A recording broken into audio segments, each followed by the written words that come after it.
Morning, Glory America. Bonjour, hi, Canada. I'm Hugh Hewitt, back inside the Beltway. Drove down on Saturday, packed up everything, and returned to the Beltway because if there's going to be a long war, and this is going to be a long war, I wanted to be here. Now, I normally begin Victory Mondays by celebrating a little bit by spiking the ball because the Cleveland Browns won. I did watch the game yesterday.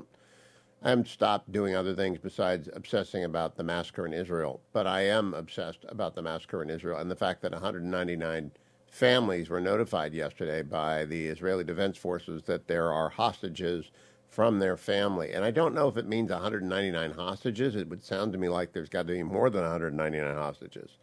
There are at least 199 hostages because 199 families have been told, we know one of yours is in Gaza.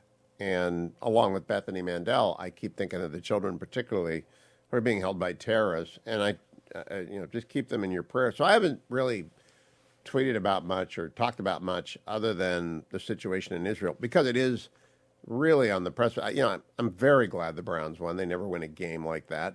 I mean, the calls don't go their way, and the 49ers rookie kicker doesn't shank one in the final seconds for the Browns to win. I mean, that was a great thing, a great diversion.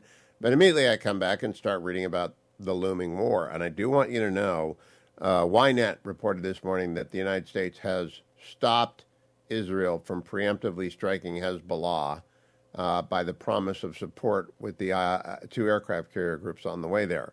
That is from Ynet.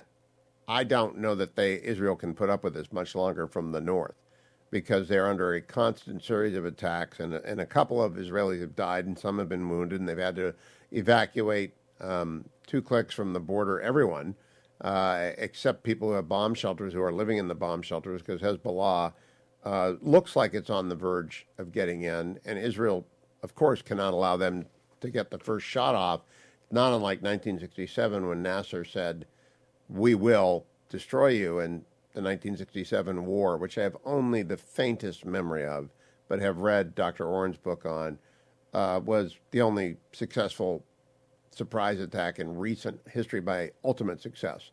In the new book, Conflicts by General David Petraeus and Lord Andrew Roberts, they write surprise attacks are very rarely successful for the people who launch the surprise. They're successful on the day of the surprise, but surprise is an advantage lost very quickly when you're dealing with a resilient foe. But I would not let Hezbollah get off the first barrage of their 140,000 missiles. So watch that space very closely. Meanwhile, President Biden went on 60 Minutes last night, and I got to say, there are times when you think Kamala Harris couldn't be worse. Here he is with Scott Pelley, cut number 27. I wonder, what is your message to Hezbollah and its backer, Iran? Don't. Don't come across the border. Don't escalate this war. That's right. Okay, so his message is don't. How is that? How's that for communicating? Then we've got the president talking about Gaza like he actually understands the difficulty involved here. Cut number 26. At this point? I think it'd be a big mistake. Look, what happened in Gaza, in my view, is Hamas and the extreme elements of Hamas don't represent all the Palestinian people. And I think that it would be a mistake for Israel to occupy Gaza again. But to going in and taking out the extremists, the Hezbollah is up north, but Hamas down south is a necessary requirement. Do you believe that Hamas must be eliminated entirely? Yes, I do. But there needs to be a Palestinian Authority. There needs to be a path to a Palestinian state. He can't get off his talking points. He's falling back into his talking points.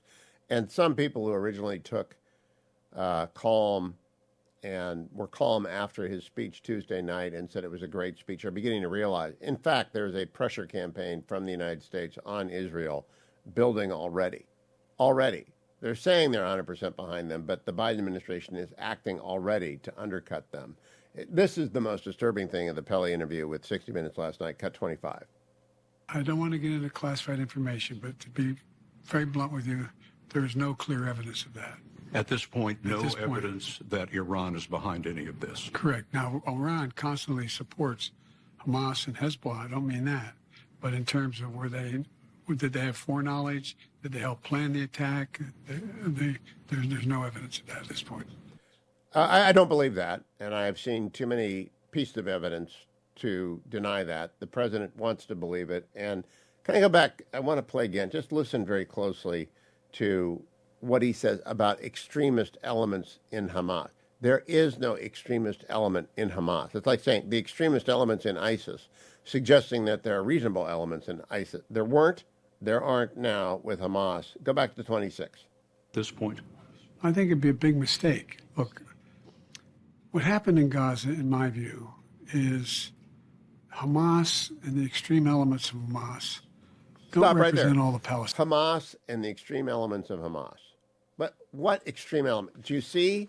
Do you understand? They're not in this to win this in the way that Israel is and must. Fearing escalation, Biden seeks to deter Iran and Hezbollah, as the New York Times this morning.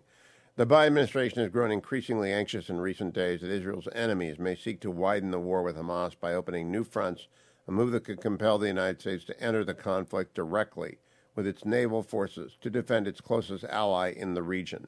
The administration has sought to use diplomatic and military avenues to head off any expansion of the war.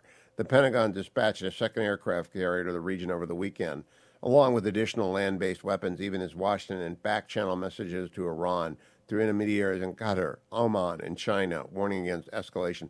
We're using China to deliver messages to Iran. The fear of a second front deepened Sunday as intense clashes broke out along Israel's northern border. Hezbollah, the Iranian-backed militia that controls southern Lebanon, fired missiles into Israel, and Israel responded with artillery fire and airstrikes. I put over on my Twitter feed Israeli National Security advisors saying, we will destroy Lebanon if they keep this up. We will destroy it. And I do not believe, I'm going to talk with Dr. Oren at the bottom of this hour, that there is any room to maneuver or negotiate here. There should be one message, which is we're going to destroy Hamas. And Hezbollah, you're next if you keep this up. That ought to be the one message. 500,000 Palestinians have fled the north of Gaza to the south of Gaza, and that's good. Israel turned the water back on to the south of Gaza to encourage evacuation, according to one story in the Telegraph. But other stories from a variety of sources say the United States pushed Israel to do that. And when you've got 199 plus hostages and 1,400 dead, I don't know why you're obliged to do anything, because the water isn't going to go to the Gaza civilians. The water is going to go to the Hamas military, and it's all military. Brett Stevens has an editorial in the New York Times this morning. Hamas bears the blame for every death in this war. Go and read it. He's right. It's all Hamas's fault. It's all the extremism of all elements of terrorism. There isn't any extremist terrorist and non-extremist terrorist. They're all terrorists. They're all extremists. The president is befuddled and confused. We had 4 elections over the weekend. Australia rejected a constitutional amendment overwhelmingly. New Zealand tossed out its left-wing crazy government, the head of which went off to Davos to become their warrior against disinformation. Poland has a mixed result, looks like a divided government. It'll stay center-left or center-right. It'll be fine.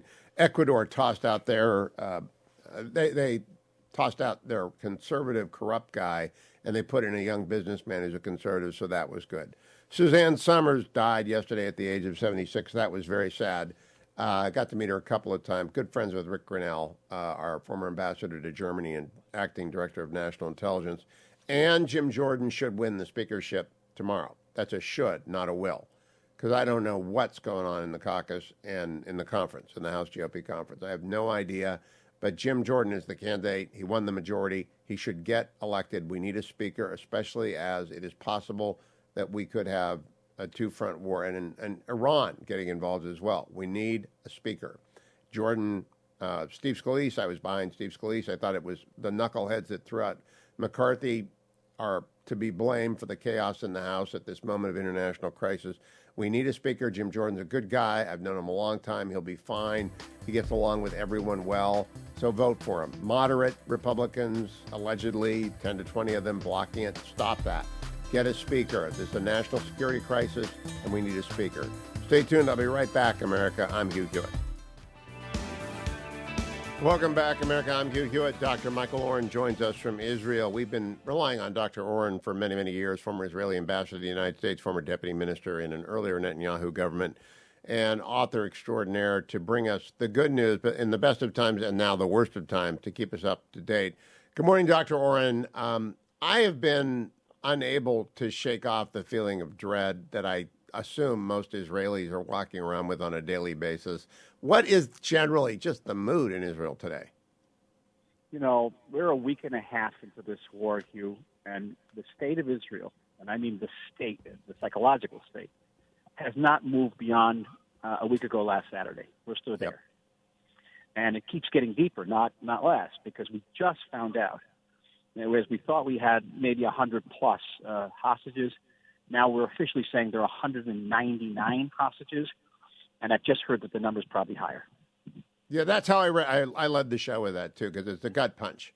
And I haven't moved beyond that either, and I think a lot of the news is trying to move beyond that, but it's like 9/11. We didn't move beyond 9/11 for years, and I don't know why we expect Israelis to do it.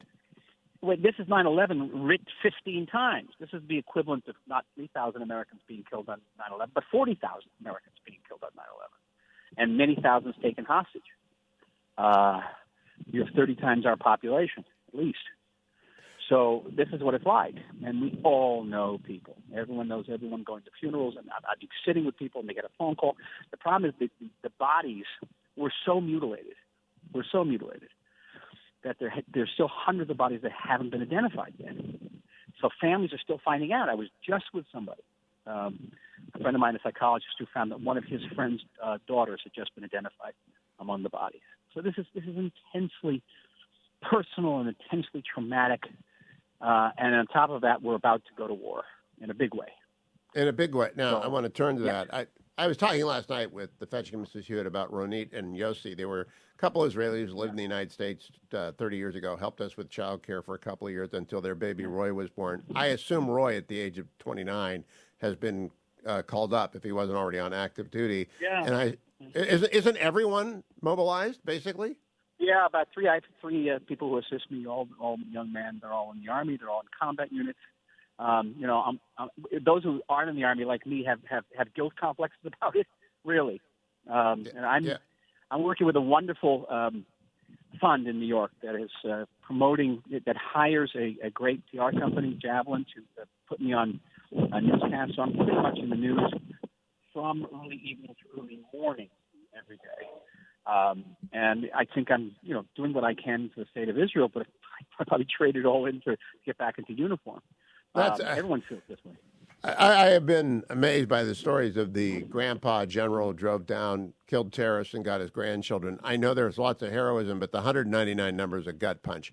Let me read you the story from U.S. Int Defender this morning. U.S. defense officials have reportedly convinced the Israeli government not to launch a preemptive strike on Hezbollah forces in Lebanon, with them promising that U.S. naval assets in the Eastern Med, including the Ford, will provide military assistance. I don't even know if you can rely on President Biden. It looks to me like he's now circling back on his full-throated support, and it looks to me like Tony Blinken's doing a lot of that, too. What is your assessment of the Hezbollah threat and whether or not Israel will strike first?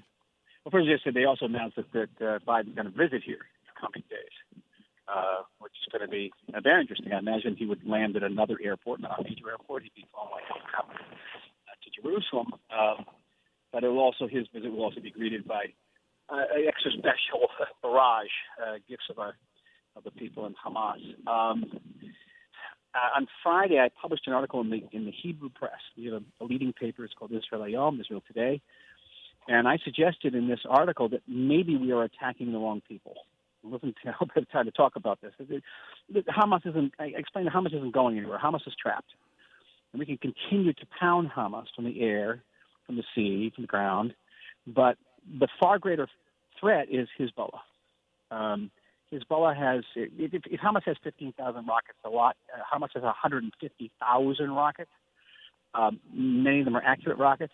They're buried under houses and villages in southern Lebanon. They have a military force that has fought in Syria for 10 years. They're exactly the same terrorists. They will do to the people of the north what Hamas did to the people of the south.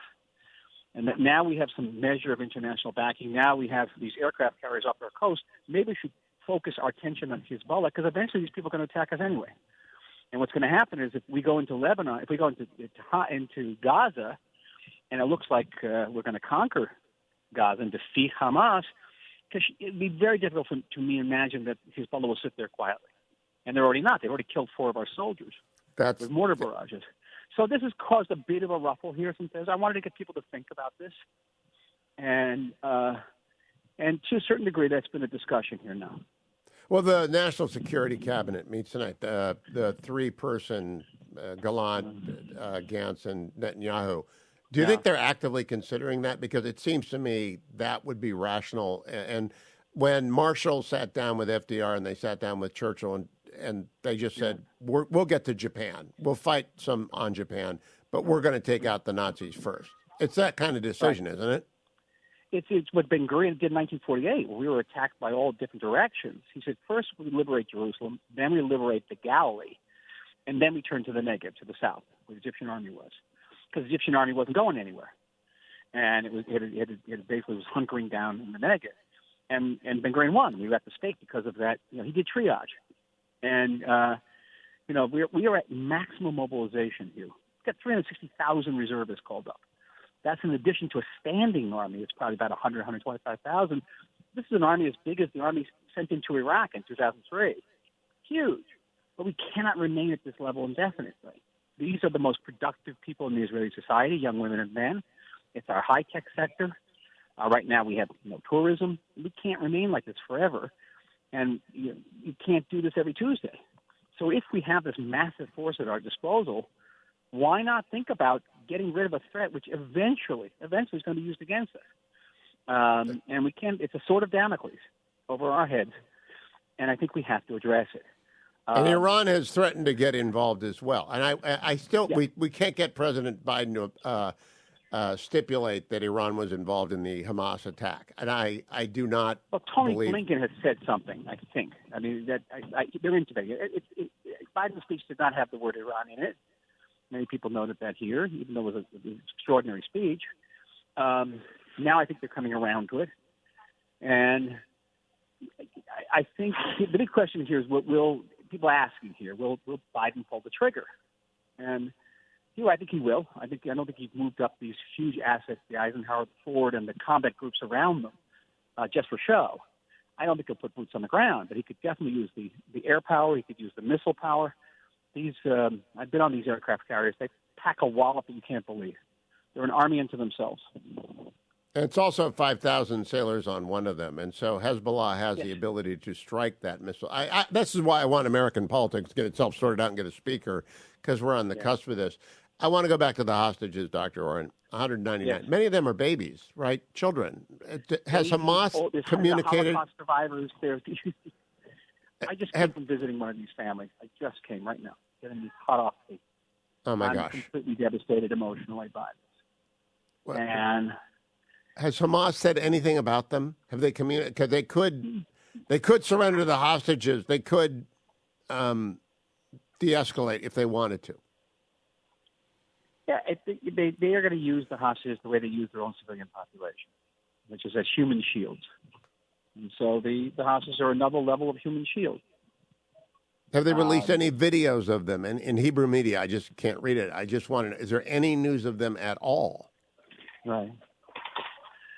So I couldn't hear. There was some noise in the background. What did you just ask you? Sorry. I just asked if there's any news from Gaza about the hostages in any way. I don't know. His family I just visited hadn't heard anything.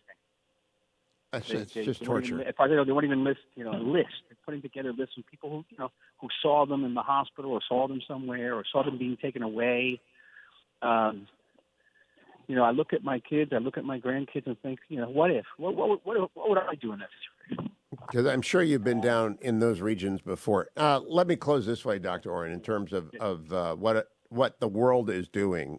Salem has got an alliance with the International Association of Christians and Jews trying to raise money to help Israel. Is the world stepping up like it did for Ukraine and should for Israel, as the mobilization, as you rightly point out, costs an enormous amount of money and is putting a lot of people in distress?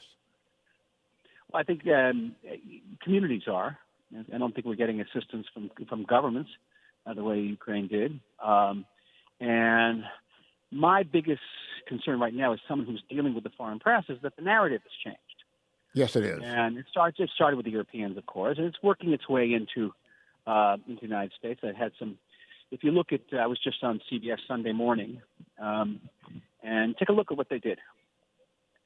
Take a look if you have a chance to download it.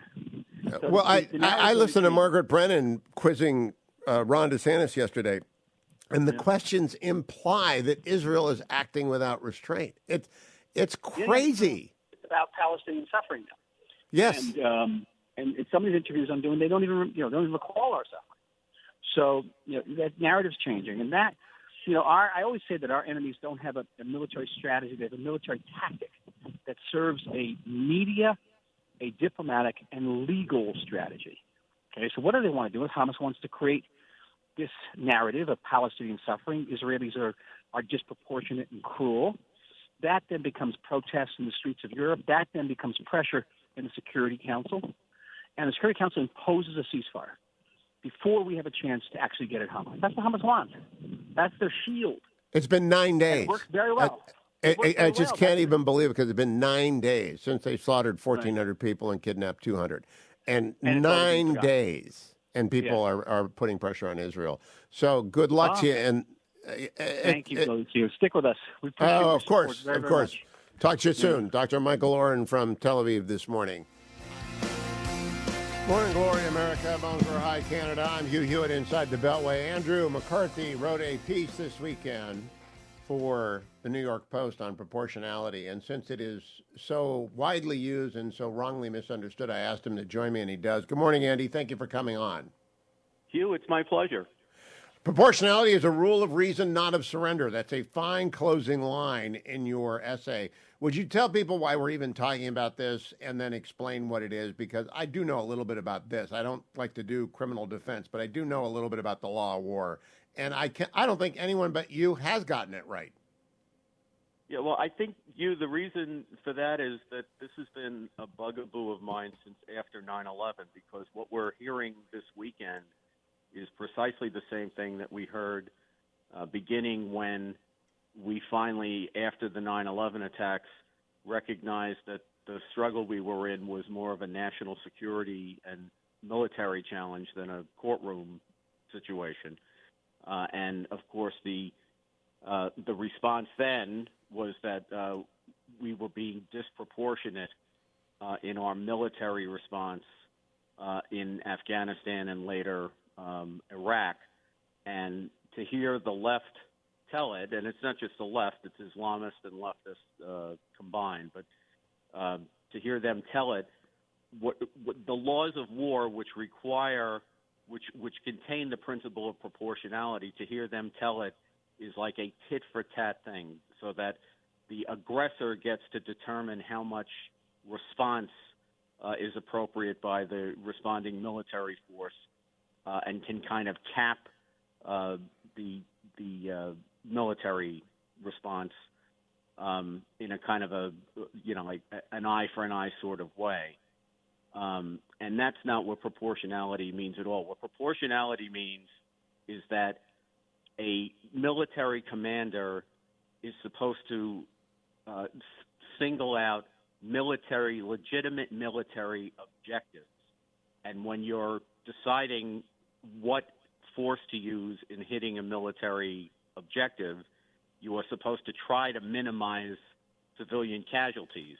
But it doesn't mean that you can't hit the target. You have to hit the target if it's a legitimate military objective. And it doesn't mean that if there are going to be civilian damage to civilians or civilian infrastructure that you can't hit it. But it means that you're supposed to try to contain your warfare response to subjects that or targets that have military value. And when you're fighting an outfit like Hamas, the fact of the matter is they have their arsenal and the way that they fire their arsenal spread among civilian infrastructure. So it's inevitable, and it's, this is why people say war is hell. Of course it is, but it's inevitable that in order to respond to that, you're going to have to hit those targets. And Israel, I think, is doing more than any country in the world would do, including us, frankly, in terms of like making sure they go the extra mile to minimize civilian casualties. I think they're doing it to the point where they're actually going to miss some of the legitimate targets that they have to hit if they want to destroy Hamas. But they are doing it to minimize civilian casualties. They still have to hit these targets. And Andy, I summarize it. If you are in a just war, and Israel is, you are obliged to minimize civilian loss of life, innocent loss of life. And civilian, that line gets very, very shitty when you're dealing with terrorist people. It doesn't matter if they're not wearing a uniform, if they're a terrorist or supporting the terrorists. And you do not have to support the civilian population in which they are hiding. Israel cut off the water and international pressure began. They restored the water in the south because they want Gaza residents to move to the south of Gaza because they're going to the north of Gaza. But there is no obligation not to kill civilians. I just put people back in World War II. We didn't stop at the Rhine, Andy. And we firebombed Tokyo. There were a lot of innocent Tokyo, but we were not going to sacrifice our men coming ashore, including my dad, and I don't know about yours. They were not going to get blown up and killed by a last-ditch Japanese stand because we didn't want to use the nuclear weapon that would kill innocent people. Proportionality does not mean what I mean. I haven't even seen it used right once. Right. Well, because people, you have people who are consciously trying to deceive the public about what this means, and what they're saying ostensibly doesn't sound unreasonable. People get told that, well, you're supposed to be proportionate in your military response.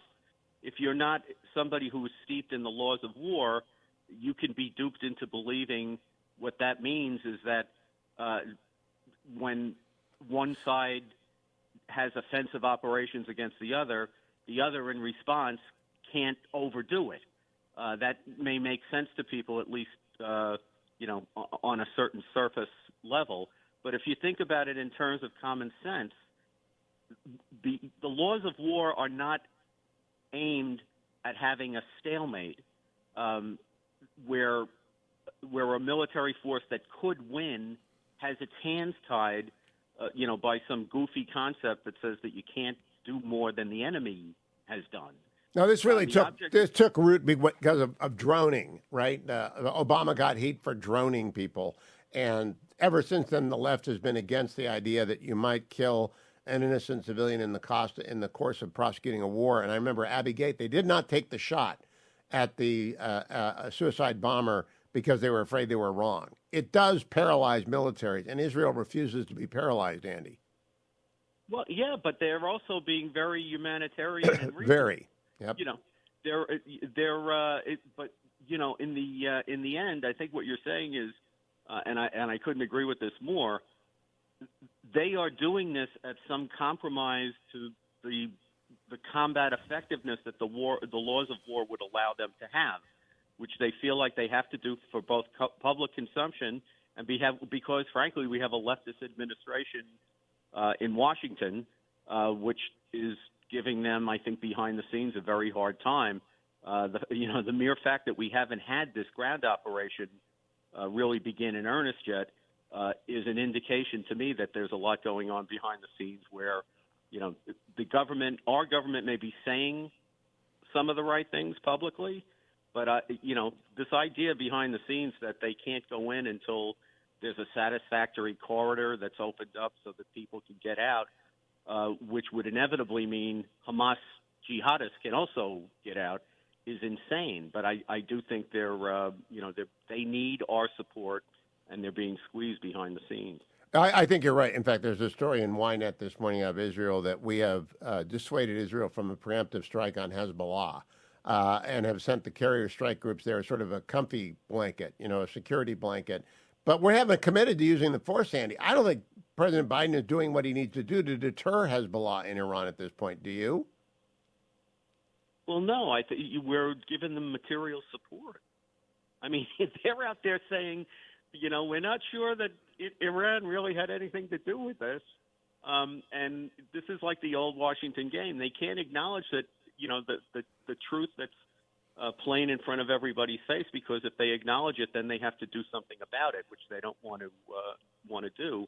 So we're supposed to all pretend that even though Iran funds Hamas and supplies Hamas with weapons and gives them training, and Hezbollah works with them, and Hezbollah trains them in the Bekaa Valley, we're all supposed to pretend that an additional thing we have to show is that there was some conversation in which the Ayatollah spoke with Haniya in Qatar or wherever the conversation happened and gave him the green light to go ahead, as if, we're supposed to ignore everything else and suspend disbelief, to believe that Hamas, which depends on Iran as part of its lifeline, would actually pull off or haul off and do an attack like they did on October 7th without letting Iran know, under circumstances where that attack could very well have been taken by Israel and others to, they could have instantly decided that Iran obviously had to be behind it and have attacked Iran over it. So yes. The thought that Hamas would do this without tipping Iran off and making sure it was okay when they depend on Iran is fairyland. Yeah, and I also don't believe they're telling us the truth on what they know. Andy, a week from now, the war will have widened. I expect proportionality to keep coming up, and I hope people go and get the link at Hugh Hewitt account on Twitter and send it to everyone, because that's the best succinct statement on proportionality and what it does and does not mean that I've seen. And thank you for joining me this morning. Andrew C. McCarthy on X, the site formerly known as Twitter. Andrew C. McCarthy. Thank you, Andy. I'll be right back, America. Stay tuned. Welcome back, America. I'm Hugh Hewitt. It was announced by the Republican National Committee earlier this morning that NBC News, Salem News, and the Republican Jewish Coalition and Rumble will be hosting the third Republican debate on November 8th in Miami. We'll bring you details of that. Looking forward to it. And it's going to be great. I'm sure it will be focused on what's going on in Israel. Josh Kraushaar is here to brief us on that from Jewish Insider. Follow Josh on X at Josh Kraushaar. Josh, I would make the entire debate about commander-in-chief issues. What do you think? No, I think foreign policy has suddenly become a top issue.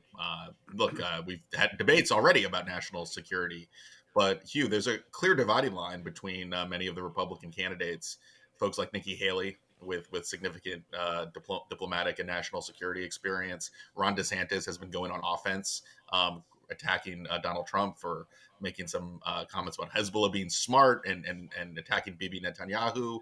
I don't know if that's going to make a huge dent in Trump's support in the primary, but it's certainly a vulnerability that his campaign was really trying to clean up quickly over the last few days. And Vivek Ramaswamy, my goodness, like he has really been taking some heat for, almost, both siding, making some comments that even a lot of typically supportive conservatives have been wondering about the depth of his support for Israel. So there are some won't be controlling. Salem won't be controlling all of the questions, but a lot of them. And I'm going to urge commander-in-chief questions. Let me talk, Josh, about my conversation with Michael Oren. Earlier today, Ynet reported that Israel wanted to strike Hezbollah preemptively after their attacks on the Israeli soldiers, 4 dead over the last few days, and that the United States backed them off. What do you make of that report? Yeah, I've seen that. I haven't seen any follow-up reporting on that front. Look, there's a lot of concern both in Israel and here about, a second front opening up in the north. So I'm not sure, I think we want to know a little more, have a little more detail on what people are seeing and saying. But that is the worry in Israel. They're worried that Hezbollah would attack from the north. There's already been some activity up north. And look, that's why Biden has been saying, to basically sending a message pretty clearly to Iran, don't get involved any further. But that is a worry, not just in the U.S. but in Israel, because they're focused on Gaza right now, and they don't want to have to deal with the north if they can avoid it. Dr. Oren has argued that they should act preemptively. because they've got 360,000 reservists joining with 100 to 125,000 soldiers, and that Israel can't maintain this level of readiness. It's a small country. You got 500,000 people under arms and kitted out. That they've got to do what they've got to do right now. What's your reaction to that, Josh? I think that's a accurate assessment, but I think it's a matter of timing. I think the focus right now is on Gaza. They're trying to gather intelligence, sending troops in, doing surveillance to figure out all the details in the preparation for a likely ground invasion. And I don't know if they want to have a two-front war while any ground invasion in Gaza is taking place. But look, it's a very volatile time in Israel because you have threats on both north and south. And and you have to deal with just the psyche being this very very distraught Israeli psyche right now, and these are very challenging times in Israel. What do you think, as the editor of Jewish Insider, of the Americans who are protesting Israel on college campuses and the inane statements from the president of Harvard, the president of Northwestern, the president of Penn, the UC Davis, UCLA? It's crazy. But the moral rot is deep in higher education. Yeah, I mean, Hugh, it's like if you had neo-Nazis marching on college campuses during, the 1930s and the 1940s. That's the equivalent of what we just saw in the last week. And even more shocking, perhaps, is that university presidents, by and large, at some of the most elite colleges, have been slow to even mention Israel in some of their statements. They condemn terrorism. I mean, these things are instinctive to most people, but for some reason, some of the top Ivy League university presidents don't have the moral courage to speak moral truth. And look, there is a pushback that's happening. Jewish students, trustees, alumni. There is. I mean, you look. All you have to do is look around and look at the mass outrage in this country about what happened in Israel and what's frankly the lack of the lack of lack of anything coming from these universities. But you're seeing, at the University of Pennsylvania, for instance, John Huntsman said he would not be donating any more money to his alma mater. And you're seeing a lot of prominent donors, prominent trustees saying, you got to shape up, or we're going to pull our money out of the college campuses. So, last quick question, Josh. Politics question. I think the United States needs a Speaker of the House right now. I hope Jim Jordan gets it tomorrow. Do you think he will? No, I don't. I think there's still enough holdouts, especially those in the more moderate wing of the party, that think that Jordan would be make their lives much more politically challenging. And I think we're going to be going on without a speaker for some time. It's all you need is 5 Republicans, as we learned in January, to really muck things up. And I don't know if Jordan is going to be able to build any broad consensus within that Republican Party. We'll check in with you later in the week. I know you are as busy as you've ever been, Josh Kraushaar. I appreciate the time. Follow him on X at Josh Kraushaar, the editor-in-chief of the Jewish Insider, which is doing great reporting on a daily basis. I will continue to collect information, bring it to you every day. Thank you, Adam. Thank you, Harley. Thank you, Dwayne. Don't forget our friends at the International Federation of Christians and Jews. It's over at the banners at the top of HughHewitt.com. Please be generous, and the Fellowship of Christian Jews will be good stewards of your money in assisting Israel. I'm Hugh Hewitt. Talk to you tomorrow.